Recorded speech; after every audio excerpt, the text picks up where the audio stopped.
Bugün yel çərşənbəsidir. Novruzun 3-cü müjdəçisi olan yel çərşənbəsi təbiətin nəfəs alıb oyandığını simvolize edir. Bugün sanki yel qanad açaraq yurd yuvanı dolaşır, qışın sakit sükutunu pozaraq baharın gəlişini xəbər verir. Ağacların budaqları pıçıldayır, təbiət yavaş-yavaş dirçəlir.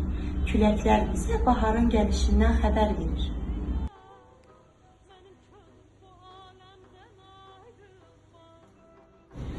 Xalq inanclarına görə bu çərşənbədə yel baba bütün dünyanı dolaşır, torpağın üzərindən keçərək ona həyat verir.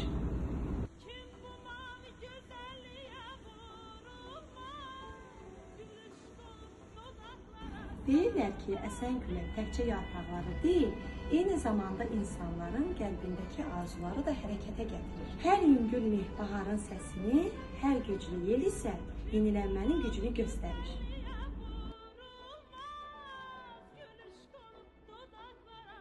Yel çərşənbəsi bizə öyrədir ki, həyat da külək kimidir. Dayananda sakit, güclü olanda isə ümid ilə dolu olur. Bugün əsən yel sanki baharın qapısını açır, dünyaya təzə nəfəs, insanların ürəyinə yeni arzular bəxş edir.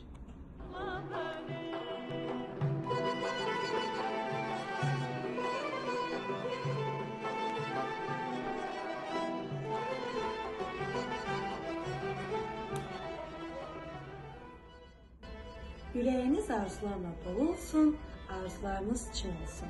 Yel çərşənbəniz mübarək.